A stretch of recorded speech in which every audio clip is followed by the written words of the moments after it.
G'day trendsetters, coming to you today with a quick unboxing and first look at the outstanding features of the bike contained within this massive box to my left.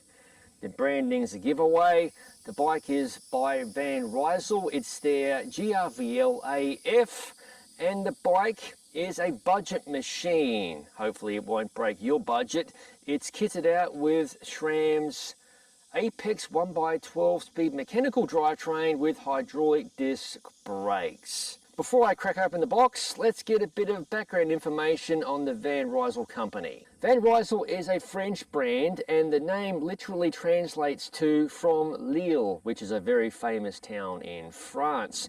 The brand was founded in 2019 and they have a nice selection of road and gravel bikes available. Be sure to check out their website, it's linked in the description below. This particular bike is available from REI. Thus, if you're located in the United States, you can check out the GRVL AF or Gravel AF, whatever you want to call it, in store. Rightio, that's enough bloody claptrap. Let's unbox the Gravel AF and see how it looks. I'll show you these goodies up close and personal in a moment. Should you happen to buy this bike from REI, you won't have to go through this unboxing procedure, etc.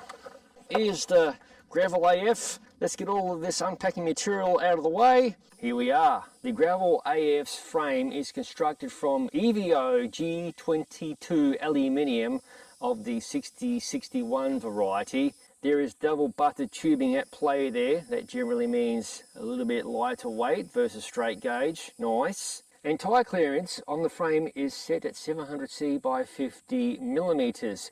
Likewise, tyre clearance on the all carbon integrated fork is also 700C by 50 millimeters, and there are handy mounting points on the fork as well. Speaking of mounting points, the frame has the traditional places for mounting bottle cages like you would expect on the down tube and seat tube. Unfortunately, there is no top tube mount. The mount I like to call the bento box mount, feed bag mount, etc. I think that's a little bit of a ding, especially considering 2025, when I reckon that most bikes should have that mount as standard equipment. The solitary shifter cable housing runs externally outside of the handlebars, so there's no integration whatsoever on the front end, and it runs inside the frame. It enters just behind the head tube and runs inside the frame and exits around the bottom bracket and runs externally beneath the drive side chainstay. Likewise, the rear hydraulic brake housing, that's run internally inside the frame just behind the head tube, and again it exits near the bottom bracket and runs externally on the non-drive side of the frame. Over to the fork, the brake housing there runs inside the fork and exits just above the caliper, so it's a nice clean look, a good compromise I think with internalizing the cable routing. On the subject of bottom brackets, that is an English thread bottom bracket at play. You have to love that. The drivetrain is the excellent SRAM Apex 1x12 speed mechanical. I have a very thorough video covering the ins and outs of this drivetrain. Be sure to check it out, it's linked in the description below.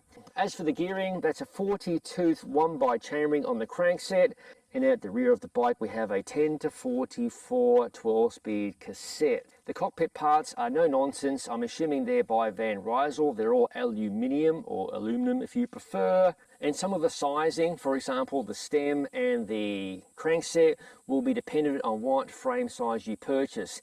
This bike is a size small with a virtual 54 centimeter long top tube, which means it ships stock with a 70 millimeter stem and a 165 millimeter crank. That's a little bit of an odd size for a bike of that size, but I'll make it work. As for the stem, I'm definitely going to install a longer stem.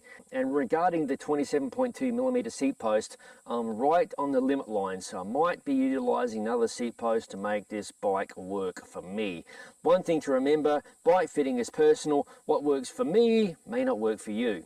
Finally, the wheel set. It's a no-nonsense aluminium 6069 rimmed wheel set, and internally this wheel set measures 27 millimeters wide. That's a pretty nice feature for a wheel set of this nature, with this bike being in a budget type price category.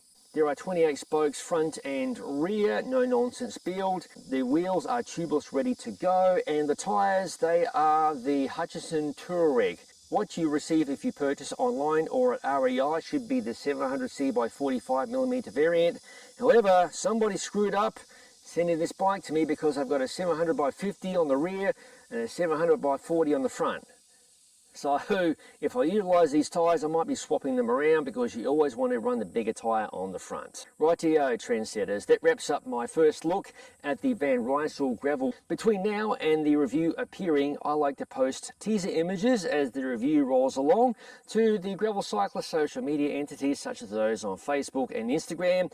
So be sure to like, follow, subscribe, all that good stuff. If you haven't already, please consider subscribing to the Gravel Cyclist YouTube channel for interesting first look feature videos such as this one. No bullshit gravel bike reviews coming later, other product reviews, ride experience videos, and of course one of my favourite things in life really, general madness.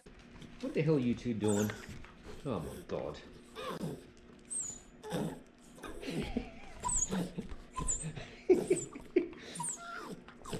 What the f am I doing with my life? Sitting outside here by the swimming pool in North Central Florida, hot as I should be in the swimming pool. I'll see you in the next video.